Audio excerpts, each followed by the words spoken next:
Welcome to the Savvy Dentist podcast with Dr. Jesse Green, the show where great dentistry meets great business. Listen in each week as we bring you an inspiring person who will share their story, ideas and business techniques to help you create a practice and a life you love. And now introducing your host, Dr. Jesse Green. Hello everyone, it's Jesse Green. Welcome back to SavvyDentist.com and to the Savvy Dentist podcast. It is great to have you here for another episode of the show. Now, if you're an ambitious and aspiring practice owner and you want to take your practice to the next level, I'm going to encourage you to download our free report, which is called the High Performance Dental Practice Report, and you can get it by visiting savvydentist.com/high-performance-report. It's a gift from us to you as a listener of the show. We want you to have all the best resources, all the best tools so that you can build a practice that you love and a life that you love. You can earn more money, work less hours, and just have a rich and meaningful life for yourselves and your family. Now, my guest today is someone many of you would have heard of. If you've ever seen a Jim's Mowing franchise or a Jim's Dog Washing or Jim's anything, you're going to know that Jim Penman is one of Australia's leading entrepreneurs. He's built the biggest franchise network in the country, 4,600 franchisees around the country. And Jim is an expert when it comes to understanding how to systemize a business. As you can appreciate, 4,600 franchises is a lot to operate. He talks a lot about people management. He talks a lot about understanding what kind of business you're really in, which was really fascinating. And it's really interesting to understand what drives someone like Jim. He's a very thoughtful man. He's got a lot of soul to him. It's not all about dollars and cents, believe it or not. Even though he's got an incredible business, there is a purpose higher than the actual commerce of what he's doing. And what I really appreciate about Jim is he invests so much in his people. And so if you want to have a business that's really scalable, like 4,600 franchises scalable, this is a must-listen episode. You're going to love this. You're going to get so many pearls of wisdom, so many nuggets of gold, and any other kind of hyperbole I can engage in, you're going to get it. So I hope you enjoy this episode with Jim Penman. It's a great interview with him. He's wonderful, he's kind, he's generous, and above all else, he's really knowledgeable. So here's Jim. Jim, I think there's not a person in Australia who's not familiar with your business in one form or another. Jim's Mowing, Jim's Dog Washing, Jim's Cleaning, Jim's just about everything. I don't think we've got Jim's Dentistry yet, but maybe we can have a conversation about that. I'm curious to ask about how the business came about in the first instance, because there'll be some people on our listenership who are familiar with your backstory, but there'll be people who've just seen Gyms around forever and a day, but without questioning, like, who is Jim? There is a real live Jim, and how did Jim come to form Jim's business groups? Well, it wasn't any great master plan, Jesse. It was, I aimed to be an academic. I did a PhD back in the 70s and early 80s with the aim of becoming a full-time research academic and teaching and so forth at a university. Developed some very novel ways of looking at society and civilization, and by the end of it I came to the conclusion there was absolutely no potential way anybody's going to give me a job, because I was way out of the norm. The only thing I really knew how to do was the lawn mowing business that I used to run as a student, just to supplement my student income, which is good because it pays pretty well, and it's outside and exercise, and I like gardens and things. So when I ended up completely broke and failed in my academic career, I just did the only thing I knew how to do, which is mow lawns. Okay, so you started off mowing lawns yourself. I guess that's you with a trailer and a mower and a whippersnipper or whatever equipment you had at the time. How did you have that first idea of did you employ someone else directly, or how did you transition it into a lawn mowing business in its embryonic stage at least? I always intended to build something, because one of the point about my research was that I really believed in it, and I thought it could change the world, and I still do, but it's going to need a lot of money. So I just needed to work out a way of becoming rich, which is a penniless, indebted lawn mowing contractor. It doesn't seem like a good prospect. So I always had the drive to expand, but I didn't even think it would be mowing. I thought it was just there until something else came along that would be more suitable. Tried quite a few different things, like computer shop, a mower shop, tourist resort, which almost sent me broke again. The mowing just kept on puddling along. But I started off mowing lawns. I figured out after a while that there was more money to be made from building up and selling lawn mowing rounds. And I worked out how to do that, which wasn't that easy, but you figure out the lessons. And then to make that grow faster, I put on subcontractors. Just paying them a percentage, and actually giving pretty lousy service, I must say. It was atrocious. About half of the leads that were coming into the office were complaints from clients who were being let down. Our current rate would be one fraction of 1%, so the difference is extraordinary. Yeah. So I was just puddling along with this business, not really seeing it as having anything great potential. And then a competitor, to give me a big favour, a company called VIP, which was established in Adelaide, entered the Victorian market, and I pretty well panicked, actually. I really thought these guys were so powerful they'd bury me. They had 250 franchisees at that time, and they had, uniforms and logos and fancy office and all kinds of stuff that I didn't have a clue. So I even tried to approach them to say, can I just help to build VIP in Melbourne? They said, well, not really, no. So I raided the expo that year, 1988, and just went in and up to the stand and just asked them what VIP was about. And he gave me this brochure and told me all this great stuff about how it worked. And then the estate manager came on and said, that's Jim Penman, don't tell him anything else. A bit of commercial espionage. Well, actually, if you ask, I'm terrible at lying. I've got no people skills whatsoever. So if you ask me why I want to know, I would have told him because I want to compete with you guys and see if I can beat you. He didn't ask me. So. Well, you were very lucky then, weren't you? I just got a contract together, which took me 9 months, mostly with arguing with lawyers, and I started from there. And when somebody asked me at the beginning, when I launched at the beginning of mid-'89, how many franchisees I might have one day. This was actually someone from the media. And I said, well, I don't know if it will work or not, but if it does, one day I could have as many as 100 franchisees. Wow. And just for reference point, how many franchisees do you have across the group now? About 4,600. We should hit 5,000 this year. So that's phenomenal. Bit more than I thought. Still in the early days there, you got your contract together, you started the franchising of the business. I wanted to ask you about consistency of experience because you said half your leads or a large portion of those leads coming through in those early days were complaints about poor service. Now, Jim's is now known for great service. So how did you achieve consistency across those different franchises? It was a very gradual process, Jesse. First of all, having somebody as a franchisee is different because they own their own business. They have an interest in the goodwill of the business. So they tend to give a much better service already. So that alone got rid of at least 90% of the complaints. So that was the start. We dreamed up a fee system. I was looking at a fee system, and most service franchises in Australia work on a flat rate fee. So it's so much per month, regardless, which is, very predictable income and very predictable cost. So it's quite popular. And I wanted to use something like that. But what I figured I wanted to do was to provide an incentive to following up leads. So I started to experiment with this thing called lead fees. So instead of having a single base fee, I would put a lower base fee plus a lead fee. And it was about the same amount of money. So I decided to try this with a few franchisees. And then we rang the customers.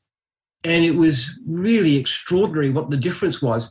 Like with the customers that had been given to somebody without a lead fee, just a flat fee, 25% said they hadn't had a response. With the ones who've been given with a lead fee, 3%. So what was happening was the franchisees who were on lead fees were saying, I pay for this lead, I'll chase it up and I'll make something from it. Yeah. And the ones who were given them just said, well, if I get too busy, I don't really have to bother because I've got other work to do. So that was the start. And also what was even more interesting is the conversion rate.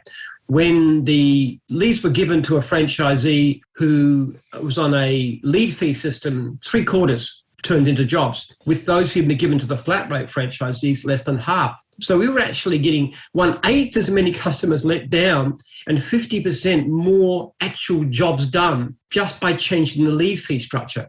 Do you put that down solely to the motivation of I'm paying for this lead, therefore I've got to make it work? Is that it, or is there something else going on there as well? No, it was just motivation. It was just I'm paying for it. I mean, it's not a big fee. These days, a typical mowing lead fee would be about $15, which could come to nothing at all, but it could be an ongoing regular for the next 20 years. So you just don't know. It could be a $2,000 landscaping job. So it's always small by comparison with the value of the job. But yeah, it was just an incentive. I didn't know if it was going to work. I tried a whole lot of different kinds of systems, and that was one that worked out. And as soon as we saw those results, we said, okay, everybody's on lead fees. Yeah, fantastic. So let me ask you a question then, because obviously if you were charging people lead fees, you needed to have a really good marketing engine sitting behind your primary, HQ. What did you have to learn about marketing? What did you have to learn about, generating enough leads to feed those leads to the individual franchisees? Was there a promise of a certain number of leads? What happened in that space? What we set up fairly early on, because I didn't want somebody just to buy a franchise on faith, a system we call pay for work guarantee. And what it means is that we set a certain level of income, which these days is between about $1,000 and $1,500 per week, which is not a lot. Most franchisees earn a lot more than that, but it's enough to sort of, pay the rent and pay the grocery bills, stuff like that. So what happens if a franchisee makes less than that amount of money on average over a 4-week period? What they can do is go and offer free services to anybody, typically friends, neighbours, relatives, franchisees in other divisions, anybody at all, not a current client. You offer them a free service. Now, what we've found is that when people go out offering free services, and most of our people are pretty good, especially these days, people tend to like them. So they get extra work, they get referrals, they get repeat jobs, they're in the street, people come to them. We find that if anybody does that, they actually get food up fairly fast. So that was the way I did it from very early on. I just said there's this paperwork guarantee system, and if you do that and you give decent service, you will not fail for lack of work. It never happened. That's phenomenal. That's really clever. That would have been ahead of its time. Sure, it's still probably ahead of its time. Jim, is anyone else kind of doing similar things to that? I don't know anybody who does this kind of thing. It's just something that we do. I don't know why, actually. The interesting thing about VIP was that I actually admire the guy, Bill Viss, who started it all, and I learned from him. But we basically crushed them in the marketplace. We'd be 10, 20 times their size now. And I actually rang him up one time and said, Bill, why don't you copy what we do? Why don't you do the same kind of thing? And he said, well, my guys won't let me. I don't quite know what that means, but it's not that difficult to idea. But you do get a certain amount of kickback, Jesse, because what happens is franchisees very happy to pay a lead fee, say $15, when they're going to get a good job out of it. Yeah, sure. What happens when the job doesn't convert? What happens when the person is completely unreasonable about price, or they never answer their phone, or they change their mind, or all these things, and they get upset and they want it taken off? But if you take it off, then it upsets the whole point of lead fees, which is that it's an incentive. So what we do is we take off an automatic 15% to allow for jobs that you cannot convert, but the rest of it you just pay for. So that causes aggravation at times. They get very upset at me, and they'll write to me, because every franchisee in Jim's group has my personal direct phone number and email address. And if they don't like something, they'll tell me. So I get this fairly often. But well, I think, it sounds like a swings and roundabouts kind of system to me, Jim, in the sense that, if you're going to give me leads, the onus is on me to follow those leads up and to sharpen my conversion skills. And we all understand and appreciate that not every lead is going to be great. But if you're taking off 15% of the lead fee in acknowledgement of that, and I'm left with 85% of the lead fee, it seems like a fairly sound argument to me, at least. I mean, I'm not a franchisee of Jim's, but I understand. It seems fair, but if you were a franchisee, just wait till you get a bum lead or two. Yeah, well, I guess that's fair enough too. I even tell them in training. I explain to them in my own session. I say, this is what's going to happen. This is the problems you're going to have with it, and you're going to ring me up, and some of you are going to complain about it and want it changed to knock off the lead fee if I can't get it. And I'm not going to do it, but they still ring. They still ask me. They still email and say, Jim, it's fine. The system's great, but we just got to. This thing about lead fees. If I don't get the job, you should take it off. I say that all the time. Yeah. So you've got to be prepared to resist pressure. And I think that's the kind of reason that people don't do this kind of stuff, because you've constantly got to drive it. But customer service, actually, that was only just the beginning, I might say. The next step we did was complaints. We started monitoring complaints and keeping a record. It's all very computerized, of course. And if they get too many complaints, they get a warning letter and a breach notice. Now, when we started this, we actually weren't getting many complaints through. So I was actually taking calls myself in those days, quite a few. And I noticed that I was taking about 3% of the calls for the business and getting 10% of the complaints. So I said to them, you're being too lenient in what you regard as a complaint. So we toughened up this system.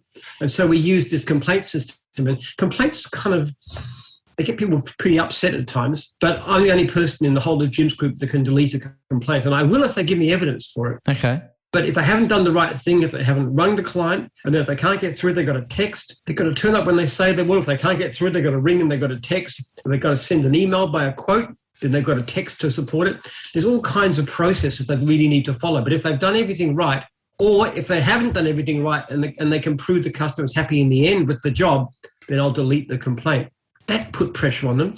And probably the biggest single thing we did starting about 7-8 years back, we started surveying clients automatically, first of all using emails and then text. Yep. And then we just asked them a very simple question. How do you find the work? Is it B, bad, which is 1 star for us, G, good, which is 5 stars, P, too expensive, which is it doesn't indicate anything at all. It's to do with what proportion of the jobs are not bad, or stop. So it's very, very simple. And from that, we get a rating. And franchisees are very, very, very protective of ratings. They hate getting bad ratings. They hate getting complaints. So they tend to be pushed very hard. And again, it causes some strain. I have franchisees who actually contact me and tell me that, Jim, you're upsetting my mental health. All these complaints are really upsetting me and I can't sleep at night and stuff. Well, wow. I say, well, look, I understand that, and it's not nice to get a complaint or a bad survey. But on the other hand, if we dropped all this and customer service went down and the leads went down, then people wouldn't be able to make a living. And that causes mental health issues too. So you've got to... What I'm hearing, Jim, is obviously the system's in place and they work. And they work. And of course, when you've got a disparate group of people, there's going to be some people that want to push back against the system. But what I'm hearing from you is you've thought through that system, you understand why you're doing it, and you're pretty... keen to stand your ground is what I understand from that, compared with the VIP boss who said, my people won't let me do that. It seems to me like you've got a strength of character that says, here's what, I've explained this up front. Here's the system. Here's what's going to happen. Don't ask me to change it because I'm not going to change it. Is that fair? Well, possibly, but to be fair to Bill, he may have had contracts or something like that. Oh, of course, yeah. More likely than force of personality. Yeah. So irrespective of the Bill situation, have I understood your position pretty well? Yeah. I'm very tough on it. I spend, I don't know, a couple of hours a day dealing with complaints. And I get involved. If a client rings back more than once to the office and hasn't got a response to the complaint, then I will personally follow it up and get it fixed. We have set up warranty funds. I mean, look, this isn't a finish. This is a work in progress. Of course. We're changing things, actually. One of the biggest changes that we made even just only about 18 months ago was this process which said if you satisfy the client, then I'll wipe the complaint. Well, you've got to give me the evidence that they're happy. Now, that was a response to what franchisees were saying, but actually had a dramatic effect because very high proportion of these complaints actually do get fixed and the clients are happy. But the really striking thing about all this is that the effect on leads has been extraordinary and far more than it could be predicted. I mean, I have a personal passion for customer service. It really drives me. But I am flabbergasted at what's happened. Just to give you an example, when we started off gyms as a franchise system back in the 90s, I used to have teams of people knocking on doors to find work for the franchisees. Wow. As we put these systems in place and they've got tighter and better and more effective, first of all, the complaints and then the survey system, the volume of leads coming in has risen dramatically. Like last year, for example, we knocked back, well, let's just go back 2 years ago, knocking back 33% of all leads coming in. We're just more than we can cope with. Wow. Last year, it was 36%. This year, so far, it's 42%. So the actual volume of leads of workers coming in is astronomical. It's close to half of the leads we get these days we can't service. And we're growing. We're having a great time. We grew like 10% in the last year. But the leads are growing faster. And people say to me, oh, you must do a lot of advertising. And I say, well, the funny thing about it is we have a system whereby each franchisee pays about $140 a month. It depends on the division. Sure. For us to do the advertising. And we can't spend it on anything else. Now, what's happening is that we're getting so busy and so flooded with work year round in so many divisions, particularly ones like mowing and fencing, that we're actually having to give them the money back. In this next year, we'll probably give back more than $1 million to franchisees in unspendable advertising because they're flat out year round. So here's a question for you, Jim, because I hear that and it's obviously very impressive. I've got two questions, and one is, the first question is, what sort of advertising do you do? Is it online, offline, combination of both?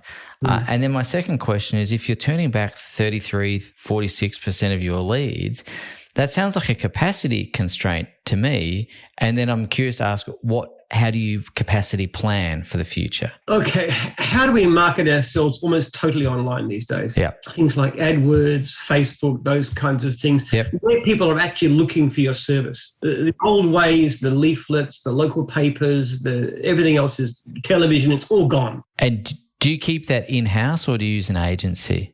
We do a variety of different things. Sometimes we do things in-house, sometimes outside. We have our own film teams, for example. Okay. Actually film things and put them on, and it's all a variety of stuff, but it's all online. Because, the great thing about it is that you can actually target the people who are interested in your service. Of course, That's what's so fantastic about it. We're not spraying it to the world. I mean, it might work for Coke, but, not many people really need their lawns mowed right now. So we need to be aware. If you're going to look it up or anything you want us to. It's a very direct response. Okay. So online marketing is at the core of what you do. And then what about the capacity planning? If you, again, all these leads, and I understand that's a quality problem to have. I'd call that a champagne problem, Jim. There's a lot worse problems than that. Yeah, 100%. But it's not good for customer relations too, and that hurts me because we've got people get upset. And if you want to actually have a look at how bad that is, look up Jim's Fencing. And look at the Google reviews, and they're shocking, but they're mostly because we just can't do the jobs. Yeah, we're losing 3/4 of the fencing leads. We just can't do it. How do you build capacity into the system? We're trying to grow. Obviously, we're trying to grow the number of franchisees that we have. We're just looking at all kinds of systems to try and get it better. Trying to work out how to make franchises happier. A big statistic for us is the attrition rate. Proportion of franchisees leaving in a certain year. So, for example, in the first year of our business, we lose around about 12% of franchisees on average. Yep. So those who sign. And I might say those who leave tend to be those who have much lower customer service ratings. The ones we tend to lose are the poorer ones. Yeah, sure. That's actually pretty good if you look at it, because if you look it up online, you'd see that the chances of an independent cleaning or gardening business lasting the first year is around about 5 to 10%. So we do better than that. We're like 88% with us. But it's not good enough. Obviously, what we'd like to do is to have nobody leaving us, or at least as few as possible. So we're always trying to figure out ways, what we can do to make franchisees happier. And a lot of that's to do with support. See, we actually spend a lot more time thinking about how to support franchisees than we do thinking about how to make clients happier, because franchisees are our primary clients. Clients, 100%, yeah. So we do things like we have proactive calls, and you call them as often as possible, and meetings at a certain level, and then certain kinds of ways of doing that. And then we have, congratulatory T-shirts, and then we try to work out ways of. We're still trying to work out ways to make the system more attractive so the franchisees will stay with us forever, basically. Just to go back to your own journey and story in this, when you first started franchising, when did you have the epiphany, or when did the penny drop that you thought, wow, this is no longer going to be 100 franchisees. This is way bigger than I could have thought. And then the question I'd like to ask you around that is, was there a, oh my gosh, I've got a tiger by the tail kind of feeling at any point for you? Did you ever feel like, oh my God, this thing has got real legs and I feel like I've got a tiger by the tail? As to the 100 being out of date, I was starting to get a suspicion by the end of the first year, because we already had 60. And, wow. It wasn't slowing down. Oh, gosh. Okay. All right. It just did far better than I thought. Look, it just gradually dawned on me. I must say, even like when I had 200 or 300 franchisees, I didn't really see the potential. I almost sold at one stage to somebody else. Wow. The thing that stopped me actually more than anything was my franchisees got upset. They said, I don't want you to go. No, I don't want to let you guys down. So I kept on for that reason, and just gradually It just surprised me. It really did. I'm an awful businessman in so many ways. I make so many mistakes. I'm a lousy manager. I don't pick people very well. I don't know. I've got very poor people skills. I offend people when I don't mean to. What have you done well then, Jim? Well, I'll come to the shortcomings in a moment, but clearly you've done something very well. What do you see as being the key to that success? There's one thing more than anything, and I say this to anybody in business, a poor operator, and we call them leads in gyms. That's the terminology. A gold and silver, which are the great ones, bronze, which is the majority, leads are the failures. The typical lead is somebody who says, I am perfect. Everything I do is fine. I cannot be improved. I cannot do anything better. Anything goes wrong, it's the system's fault, it's the client's fault, it's the economy's fault, it's somebody's fault. That's a lead because they don't want to improve. They don't believe they can improve. I am the opposite of that in that I'm so aware that we do so many things poorly that every day of my life, and I include Christmas Day, I include waking up in the night, I'm thinking, how can we do better? How can I do better by clients? And most of all, how can I do better by my franchisees? What can I do for them that will make them really, really, really love gyms and want all their friends to join and want to stay with us forever? That's that obsessive. It's not the big things. People think it's a big decision. Hey, here's a guy mowing lawns and he thinks, what if I franchise it? Suddenly you're a multi-millionaire. It doesn't work that way. No. It's thousands and thousands of little decisions. And we change things all the time. One of the reasons that I love my franchisees to contact me is because they give me ideas. Now, most of them are pretty simple things and they object to some aspect of the system like, complaints or something like that. But surprisingly often they have very, very good ideas. And we listen to them. We actually give them rewards too. We had one guy just recently came up with some ideas to improve what we call our Jim's Jobs, our franchise management system. And that was so good. We gave him 6 months with no fees. We just wiped his fees for 6 months, just to thank him for the great ideas that he brought forward. And it was just simple stuff as a user. By the way, when you're talking about customer service, the biggest change that we've ever made in the history of Jim to improve customer service is coming within the next 12 months. We've got this software we're developing, which is actually going to systematically remind franchisees to do the right thing, to remind them if they haven't done it, send warnings back to franchisors. It's going to be huge. And I would expect our level of complaints to drop down to less than half of what they are now. Wow. Simple, just with software. We're investing something like $5 million a year in software development. So it's really, really big, exciting area. Jim, I've got a couple of questions for you that I'd like to ask you. And they're fairly disparate questions because I feel like I've got a laundry list of questions I could ask you. But I wanted to ask you about the experience of, like, let's just say I said to you, hey, Jim, I'd like to apply for a franchise in whatever business division, dog washing, fencing, lawn mowing, whatever.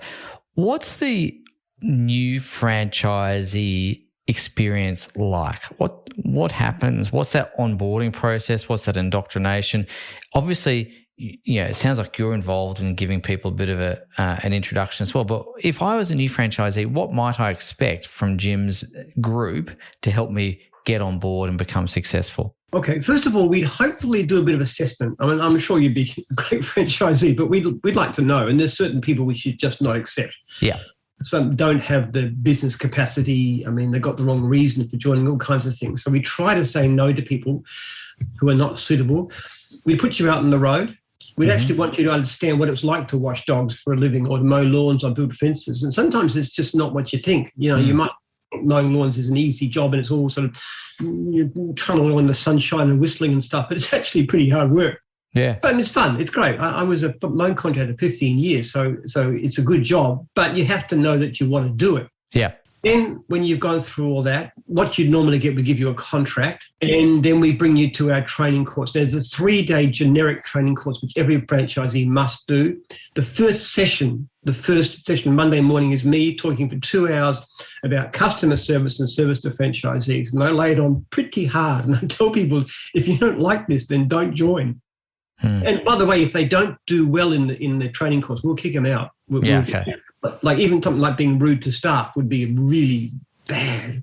Doesn't often happen, but no. But yeah, it's not acceptable. Yeah. So okay. We found the training course, by the way, had a dramatic difference. Our attrition rate used to be around first-year attrition rate used to be around about 17%, about 1 in 6. And as soon as we put this course in place, it dropped to about 11, 12%. So it's okay. About a third of the people that were failing in the first year don't fail because they've been better trained. So that kind of stuff. And we put lots of...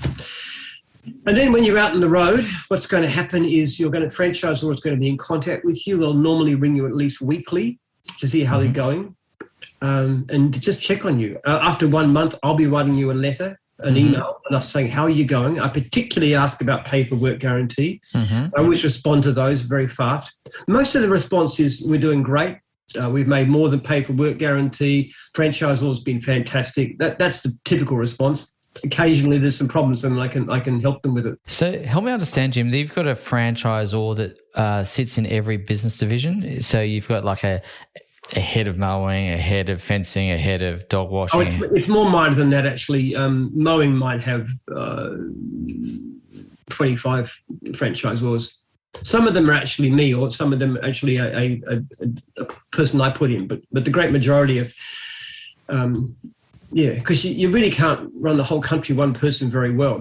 There's 2,000 plus mowing franchisees, so there's a whole lot of different people with responsibility in different areas. Yeah. So and usually living locally, and they're the ones also run the meetings. So this is a question that's perhaps a little bit loaded, but it's a question I'd like to ask you, and that is, obviously, your gym. You're wearing your gym's logo today. I can see on your jacket there. There too. There we go. Yep. There we go. The walking, talking brand. And what I wanted to ask you is how you separate your name's on the door, Jim. And how you deal with maintaining your own standing, your own reputation, your own everything, aside from the business's reputation. So let me give you a scenario around this, because it might set some context for why I'm asking the question. In my business is called Savvy Dentist, but it's Jesse Green, right? We have things go wrong in our business, just like you had things go wrong in your business. And on a personal note, whenever something goes awry in our business, a little piece of me goes, it's me too.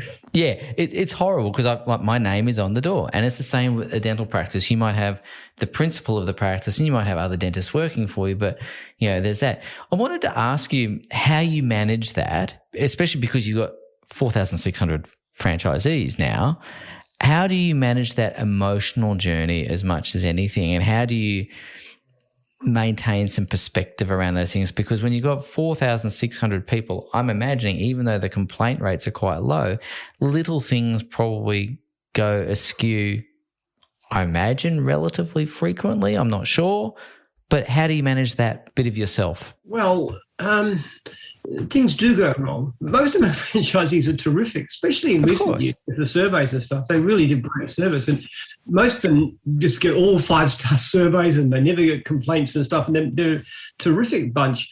There's a few that aren't, and I deal with them. But look, that's easy. The thing that's upsetting is when franchisees get into trouble, when things aren't going well, when somebody's failing, and that's difficult. It's very distressing. And even worse, we had just recently, just a month or so back, one of our franchisees committed suicide. And that's awful. I don't personally know him, but it's really upsetting, and you feel responsible. And what could we do better? And you sit down and try and work out plans to improve it. One of the things we're doing just lately, and just in the past week as an example, is we're actually starting to monitor very carefully meetings. We want every franchisor to tell us what's your meetings and who's coming to them. So there's too many franchisees don't come to meetings, and meetings are a very important part of the community, sense of community. So when things go wrong, I mean, the worst thing that ever happened in Perth a few years back, when one of our franchisees, a mowing franchisee, killed his 3 little girls, his wife and his mother-in-law. Oh gosh. And that was appalling. That's heartbreaking. It was really, really, really upsetting. And I went across I'm not keen on flying, but I flew across to Perth to speak to them. We had a golf club, and most of the franchises in the entire state were there, and they were really, really upset about it all. And I said to them, people, what can we do to reduce the chance of this shocking thing ever happening again? And by the way, it wasn't his business at all. He actually said his business was a real positive thing for him. He loved it. Oh, wow. But I said, what can we do? So they actually came up with ideas on the spot. One of them, they said, better access to help. So when I got back, we ordered a whole lot of fridge magnets, which we give to all franchisees now with all the emergency numbers on them, everything possible. And it goes on the fridge, just like that. We just did it. We instituted mental health training for franchisors so they could spot these issues. We've engaged a psychologist so that any franchisee has any kind of issues can contact the psychologist and without charge and just be, counselled and so forth. And another thing they suggested on that night was that certain franchisees volunteer as mentors, unpaid mentors, just to help a franchisee who wants someone to talk to. And I said, well, it's a great idea, but it's a lot of work. You're actually volunteering to do a job like this, which is quite difficult, talking to people who are troubled and really trying to help them. I mean, do you think anybody would be interested in doing such a thing? And you know what? Something that really, really moved me. Most of the franchisees in that room put up their hands. Most of them. They just volunteered too. And that was very, very hard to take. It still upsets me, actually, it's years later. But the fact of the matter is I was so impressed by the way that the franchisees wanted to care for each other.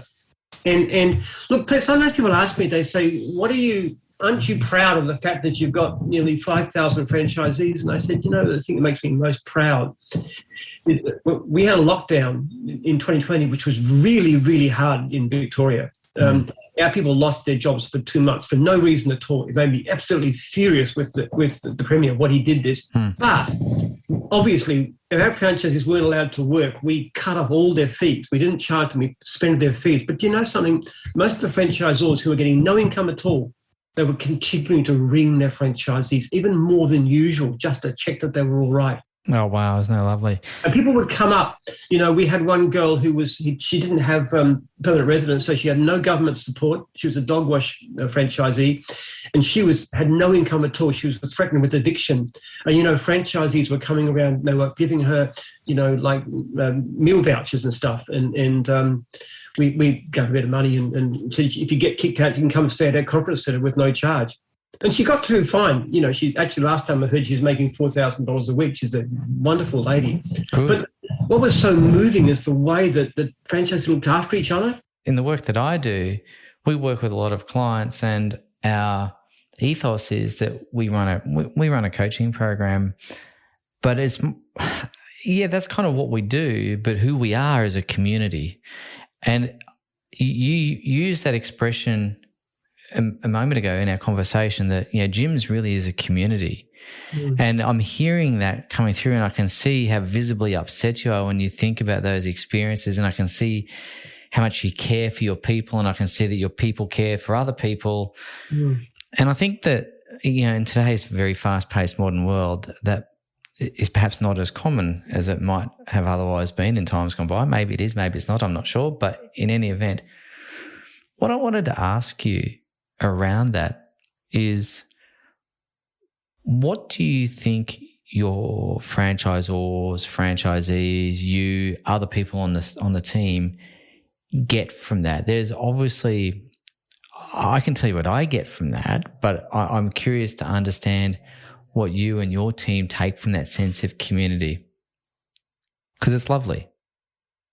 Well, I don't think they take from it. People like it. Not take from it, not as in take away, but the emotional. What does it give them is what I'm trying to get at. Not what they take from it. It's basically it's a fundamental human need to be part of something.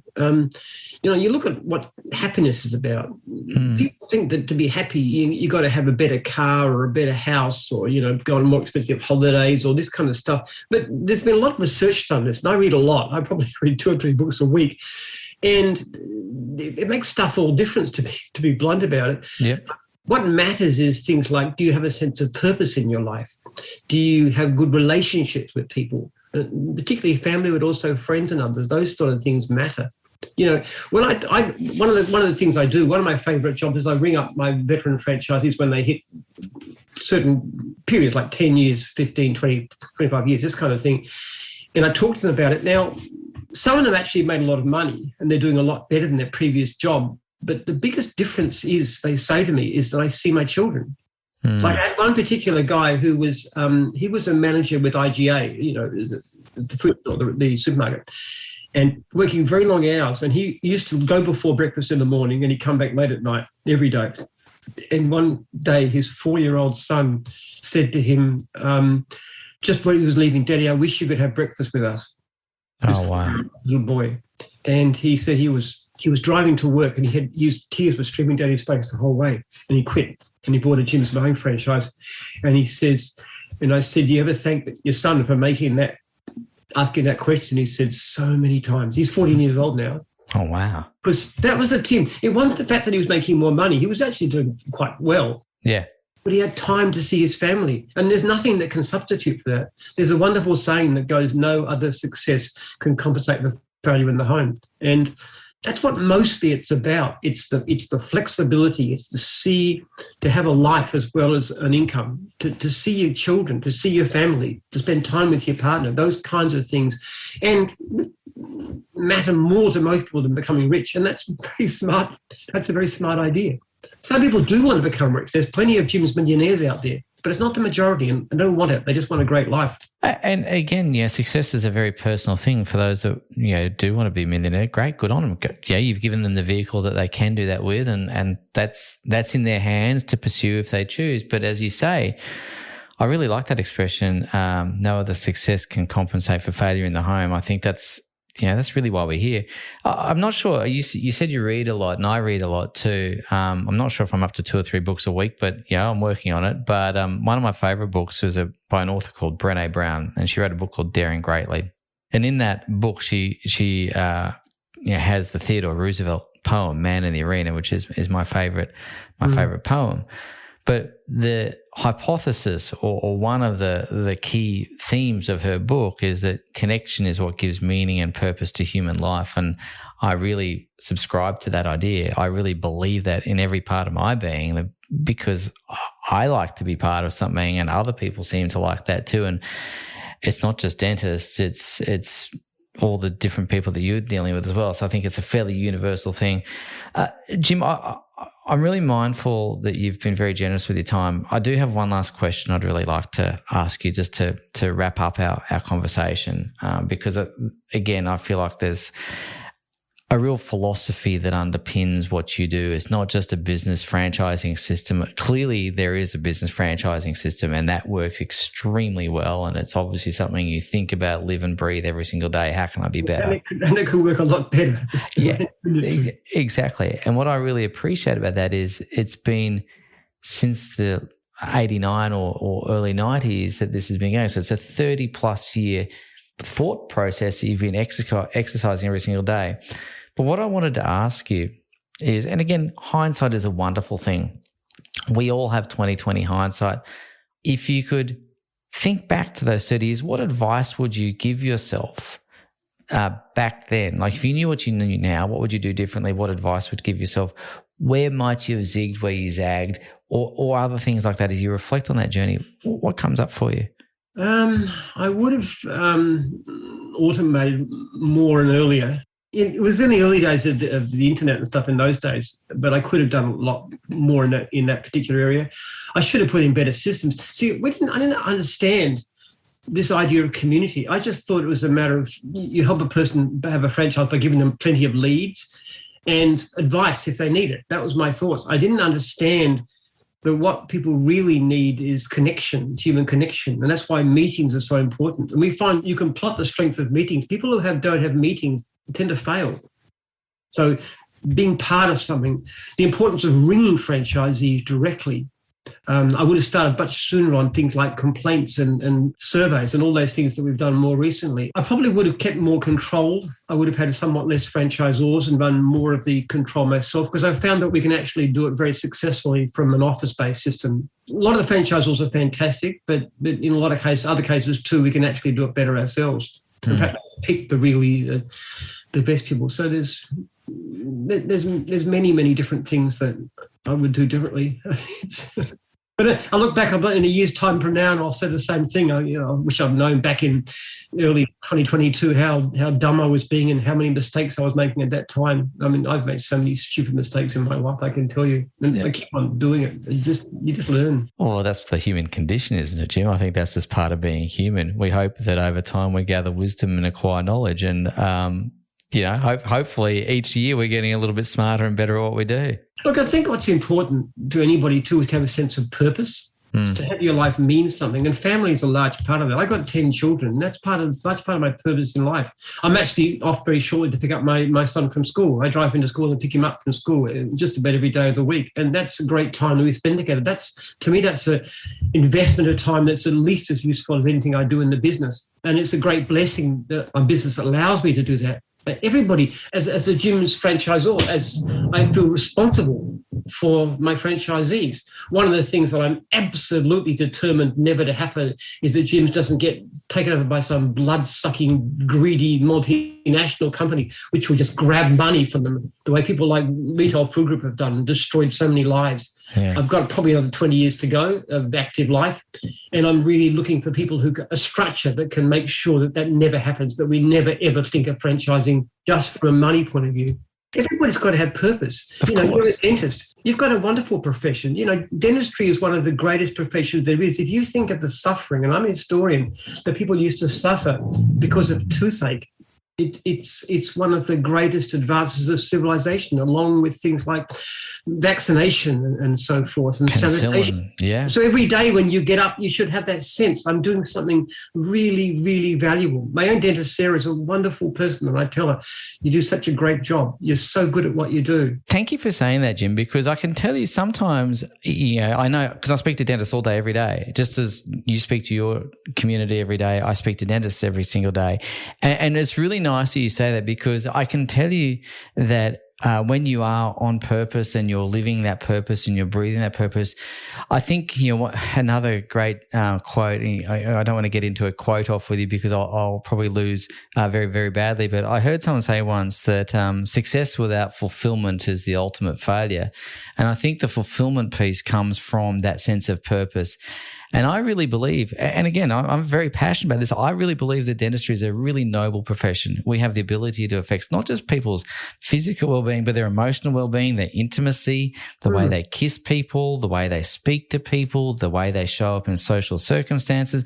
That meaning and connection that we've spoken about that is so important is hard to establish if you're sitting in the corner with your hand over your mouth and feeling self-conscious all the time. So thank you for saying that, because I really appreciate that. And I know the listeners on our podcast will appreciate that. Let me just say one thing too. The thing about dentistry too, I noticed, is that it's actually got better. Yes. When I was a kid, we used to dread going to dentists because it was painful. You've now got, Sarah is wonderful like that. She can actually do the numbing thing and the local anesthetic, and it's an amazingly better experience than it used to be. And one of the things that really I think is one of the most moving things ever is that dentists were the foremost body that was telling people we should fluoridate the water supply. Mm-hmm.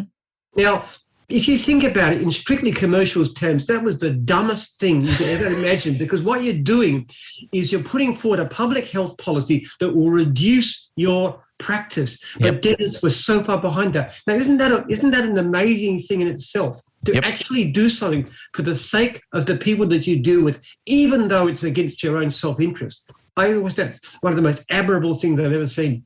But what dentists wouldn't support that? And that's the kind of people that dentists are, because you care about what you do and what you do for people more than you care for your own financial well-being. Again, thank you, Jim, because not many people acknowledge that, but we in the profession believe that deeply within our soul, that we're here to serve. And it's just nice to have that recognition. So really, genuinely, thank you. What happens to gyms after gym? I have peculiar ideas about wealth. I believe that wealth is something given to us by God for good purposes. We would live on less than 5% of our income. Yep. I drive a $10,000 car, for example. I mean, I don't believe in spending. What I'm doing with my money is putting into a research project, which is the one I tried to develop earlier on, which is basically trying to aid human welfare, particularly problems like drug addiction and so forth. So in actual fact, the business doesn't belong to me. It belongs to the Research Foundation. Okay. So when I'm gone, and I probably should live at least another 20 years, but when I'm gone, it'll belong to the foundation. There'll be certain payments to children when they have children of their own, but not a lot. Yeah. Just a little bit of help with housing and stuff. What I'm hoping to do, what I'm aiming to do, I've got 10 children, as I said. 1 or 2 of those are quite capable in a number of different ways, particularly my daughter Jasmine. I'm very much hoping that they will be able to take over when I'm gone and run it in a way that's ethical. Because that's the biggest thing. You could screw a lot of money out of this thing short term, and you could do too much damage. So the main thing I'm concerned about is that there's a succession. But the thing is, within gyms, there's a lot of people that most people do tend to believe in what we're all about.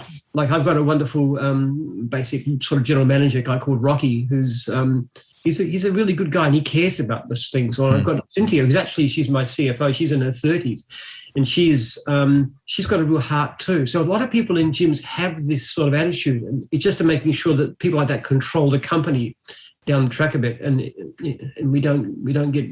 There's so many businesses are just awful these days. They just screw people for money. They just want money, money, money, and they've got no concern for their staff. They've got no concern for clients. They've got no concern for the community, no concern for anything but extracting more and more money. And I just think that's gross. I think it's a perversion of what business should be about. And in the long term, it's a lousy strategy anyway. It really is bad. Yeah, it's a very short-term strategy. I had the good fortune years ago to talk to Richard Branson about sustainable business, and his philosophy is very much akin to yours. And clearly it's worked out well for both of you. And I suspect that it's going to work out very well for all the dentists listening to this particular episode of the podcast and apply those in their own practice. Jim, you've been a wonderful guest today, very thought-provoking. I've got a lot of things that we could talk about, but what I've really enjoyed about our conversation is, yes, there's the business strategy and the systems and the complaints, and that's great. But what I've really appreciated really is that sense of purpose. And that shines through very loudly, very clearly in all that you do and what you hope the business will do into the future as well. And I think that's something obviously you're very proud of, and really exciting too, because the growth, the trajectory, the lives you're going to impact of the franchisors, franchisees, all the way through. It's a wonderful thing. So again, I just want to take a moment to say thank you for sharing your thoughts and experience, but most importantly, your wisdom and your humanity on our show today. So thank you so much again. Thanks, Jesse. Good to talk to you. Thank you for listening to the Savvy Dentist podcast. For more episodes, go to drjessegreen.com/savvydentist. And to discover how to build a high-performance dental practice, visit drjessegreen.com and download the free report.